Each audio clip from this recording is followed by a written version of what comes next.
All right, so I spent the day thinking about ways in which I can get out of this financial rut. You think $100,000 a year is a lot of money? Try again. It is not living wages by any stretch of the imagination, and anyone making $30,000 to $40,000 a year, I don't know how you're doing it. Next, remember to hit the like button. It's the only job you have when you visit this channel.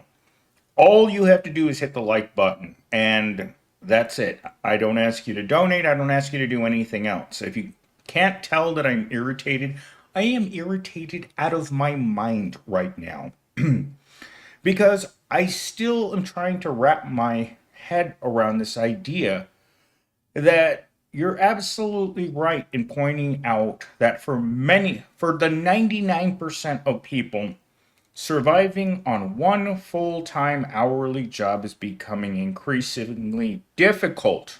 And this part should be in bold and in the largest font that you can possibly find on your computer. It should be in 1,000 times 1,000 font. Is impossible to survive on one job in most places in America where rent starts at $1,800 a month for a one bedroom apartment. It is not feasible for you to be making $500 to $1,000 a month and pay all your regular bills, especially like me, who's buried in $20,000 worth of credit card debt. And I didn't buy anything good with that credit card. Mainly my credit cards are bills and food. That's it. That's where the extra money went. And today I was talking to the school president, and he was telling me his adult children can't find homes. His adult children are very well educated. They come from a very upper class family. They pretty much did everything right, and their dad's having to help them out. And frankly, he doesn't make the kind of money to help his adult children out. He makes $150,000 to $200,000 a year.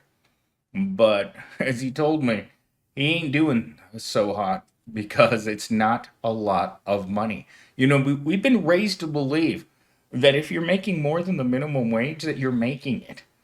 I don't know how you're making it on $14.35 an hour. I don't know if you're living on the street, you're living in your car, you're living in the worst part of town, or you're just not making it. You're just scraping by. But today, when I stopped at Arby's on my way back from the gym, which is one of the worst decisions I've ever made, Arby's is disgusting. And it was expensive. And there was a 70-year-old lady working the drive through window, and I thought, that's going to be me. No money in retirement, no way of getting out of hourly work, no one's hiring. In fact, we're going in the opposite direction of hiring. They are going with less and less people.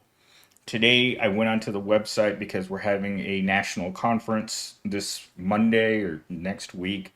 At some point, Millennials team has to be sitting in a fancy hotel listening to the executive teams tell us about how they're going to have to make very painful decisions for the workers.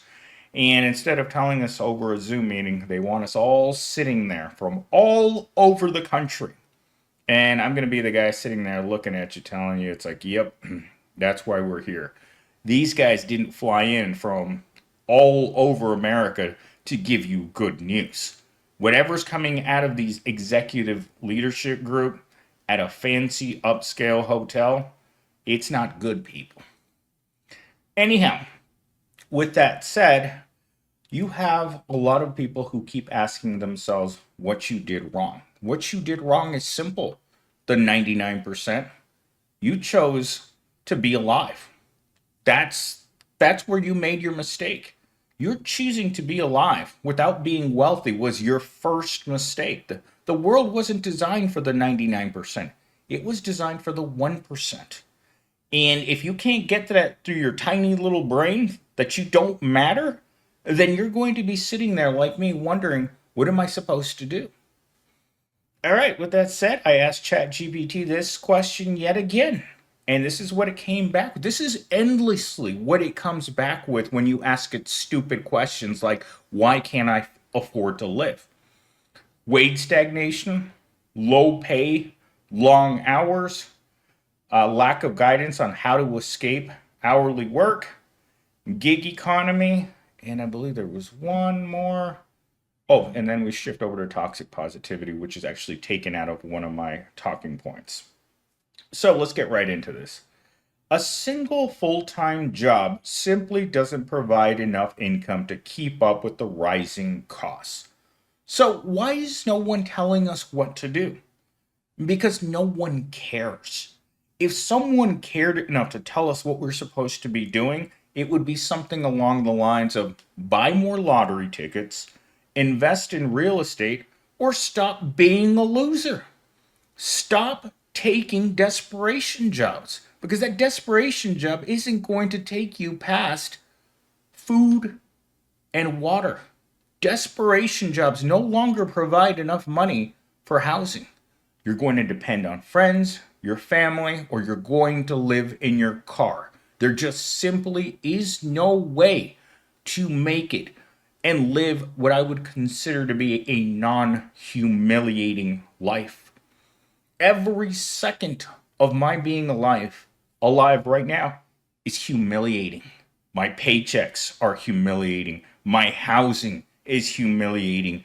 The food I have to eat is humiliating. The fact that I'm never going to be in a relationship and I'm going to be single for life is humiliating. I've got to the point where I'm so depressed, I don't even want to touch my fail stick. This between your legs is now the fail stick. Because this thing is never going to see a pink taco for the rest of my life. Touching it feels disgusting. It's the sign of failure to shake hands with the governor over and over and over again without getting anything out of it. I look at the hub now and I'm just like, you know what? What's the point? I've been touching myself my entire life for no good reason other than it's there. It's the same reason why you touch your foot. It's like it's there. I mean, but that's it. It has no functionality whatsoever. Talking point number two. These jobs are designed to keep workers coming back out of necessity. The proletariat doesn't go to work because they like work. The proletariat goes to work every morning and every night because it doesn't want to end up not breathing. Going to work is a necessity like drinking water or eating your ramen. That's all work is. We hate it. We don't like it. We don't benefit from it. In our sadistic masters, no, we don't like it. Why do you think there's so much control over their constant surveillance of the proletariat? They want you smiling at work because it's part of the uniform. They also want you smiling at work because it shows that you're happy at work when the reality is far from the truth that you are happy. In fact, I yelled at the senior manager yesterday because I was so pissed off at work and he hasn't spoken to me a single time. Not once in the last 24 hours has he even made an attempt at contacting me because he knows I'm pissed off and the fact that he knows that I make probably more money than he does. In fact, there's a few of us that make more money than the senior manager does because he took such a price cut. The reason we have a senior manager is because they couldn't find anyone to take that job at such a low pay. And right now, with the level of performance that they expect out of that position, it's going to turn over in the next 3 months again. He can't, there's no way any person can do 100 plus hours of work a week, reducing your pay to below minimum wage as an exempt worker. So, moving on to talking point number three. Schools and society push the idea that getting a job is the goal. That's what I've heard since I was yee high. Schools and society push you towards the dead end job. And then once you take the dead end job, You're treated like a total piece of useless garbage. Once you have to put on a uniform and a name tag and wander around all day like some sort of, dumb toy or this, what we all know what we are. Once you put your name tag in your uniform, all you are to society is an NPC. You're the non playable character that people look at and are humiliated by. And they acknowledge this. Do you think the lady at Arby's today that was working the drive through felt any respect from a single person that drove through that restaurant today? No. You feel the humiliation at the bottom because every day society reminds you of that extra large L around your neck that's going to keep you down for the rest of your life. There is no saving for retirement. There is no getting to retirement because retirement means that you've had to put in enough money into retirement to benefit. Most of us will never, ever retire. And that's just facts, people. The system wasn't designed for the cattle to retire. The system was around to make certain that you go to the glue factory. There's no there's nothing for you in this world as a poor person. Absolutely nothing. Not even acknowledgement, not any sort of sympathy or empathy. There's nothing for you in this world but more and more humiliation every single day that you're alive. And that will never go away as long as hourly, low paid work exists. And low pay doesn't start at what you might think. It's not the minimum wage. Low pay is anything where you're not making it, where you're not living in those areas where the rich people are. Because there's definitely a society for the losers and for the winners. And the winners aren't doing hourly work. The winners aren't working at Arby's. They're not working in retail. They're not working in a warehouse. And they're definitely not working in technology. When I'm surrounded by people in the technology field that are doing worse than I am, and we're talking about substantially worse than I am, then you have to wonder, why is a 45-year-old man forced to live with his mother? Because there's no affordable housing in his area. It's either live with his mother or live on the street. And he's already tried living on the street and he didn't like it. Any of us that have been forced onto the street while working understand the humiliation of hourly work. These jobs aren't designed for people with bills. Hourly work was never intended to make you wealthy or for you to ever get to a point in your life where you felt comfortable. In fact, our hourly jobs, with their complete and 100% lack of security, none of us making hourly pay right now have financial security. Every one of us is replaceable, and at some point, you will be replaced by automation or a much cheaper worker. Most likely, a migrant worker. That's just the way it is, people. They've already taken over certain industries where they couldn't find labor cheap enough. That creep is going to happen just like your rent has creeped up. The rent here has gone up from $500 to $1,800. The facilities here are still abominable.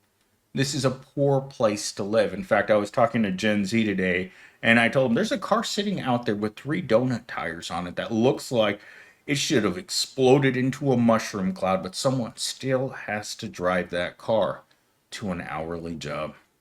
Every day they probably wonder if they're going to make it, if they're not going to, you know, meet their end in a fiery explosion because their Promobile exploded while they were in it.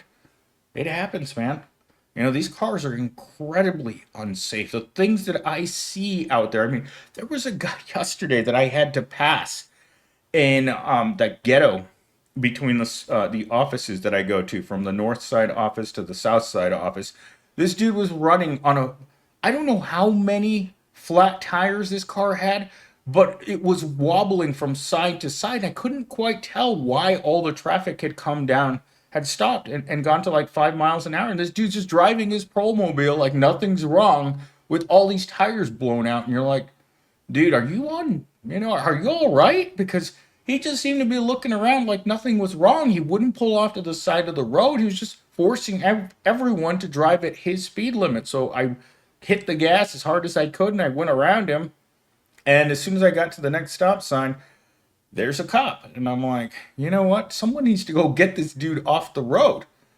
And yeah, the Promobiles are incredibly dangerous things out there. All right, so let's see here. My final talking point before we go into toxic positivity. For someone working 40 plus hours a week, that's not realistic. So when it comes to, taking gig works or hustles, they have their limitations. Most hustles require significant time, effort, and financial investment. If you guys are wondering what my financial investment here is, it's having to pay for high speed internet, my time, having to do the research. Even though I use AI extensively to make these, it still takes time. Creative energy isn't like mindless hourly work. Being creative is hard. And if you've ever had a creative class in college, like my fourth degree is in English literature. Either you're creative or you're not. That's really what it comes down to in this world.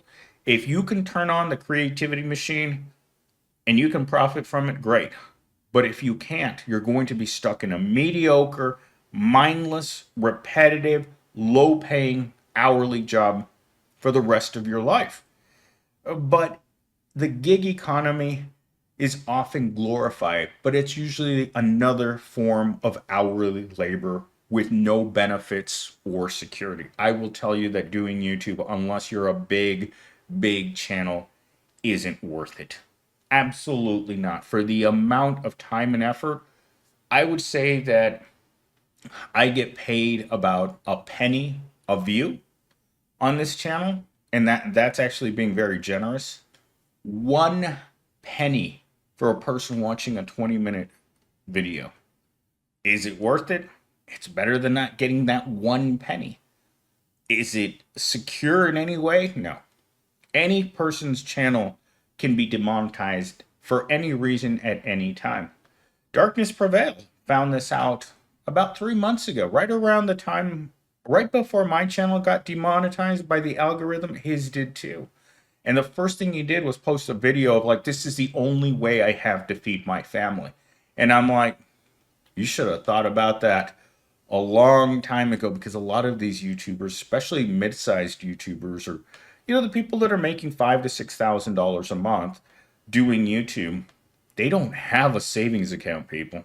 I assure you, these people don't have anything. They're waiting on that YouTube paycheck that they get paid every month on the 21st of every month. You get one paycheck. I don't know why YouTube pays people like this, but you get one paycheck per month, and you got to meet your quota for what you're going to get paid, and that's it.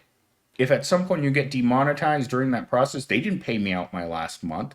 They demonetized me about 5 days before I was supposed to get my last check. I never saw a check. So they kept that $1,000. I mean, what can I do? There's no way of talking to a person on YouTube's website about a channel being demonetized. They don't want to hear it. Can you imagine having an 800 number for all the demonetizations that they do per day? They would never be able to get through them. Just like today when I wanted to call that fancy hotel, all over the website, not a single phone number to call a living person. They had some Indian chat tech support who they were probably in India because they didn't even know which hotel I was talking about. But that's it. That's what customer services come down to. Corporations don't want to waste money on human beings. And if they do, it's in a third world country where they don't care how terrible their support is. Because it's much easier to pay nothing. That's really what America's come down to. They don't want to pay anyone anything to do anything anymore. All right. If I, like I said earlier, if I do sound pissed off, I am pissed off out of my mind right now. All right. So in toxic positivity, I put you're right that the average person doesn't receive much guidance on this, and we're left to figure it out on your own. And this is why I asked it this question about how am I supposed to get out of hourly work? And ChatGPT replied with that. The average person doesn't receive much guidance on how you're not supposed to be poor. In fact, poor for the 99% is the default way you're supposed to interact with your world. No vacations for poor people. Rich people have fun, poor people work. And they work and they work and they will never get to a point in which they don't have to work or else the system would break. That's just the way things are. And if you don't believe that, ask a person. The next time you see an hourly worker that you know is definitely hourly. Next time you're in a Kroger's or a Walmart, or the next time your Amazon driver pulls up with your package, ask them how they're doing. Because guess what? They're going to tell you they're not doing well. In fact, they're going to tell you how hard the struggle is and how much they absolutely hate their jobs. Because I do. I mean, there's not one day I've woken up in my life and thought, you know what, today's a great day to go to work because I'm comfortable. This is how you know you're going to have a great day at work when you don't have to go to work.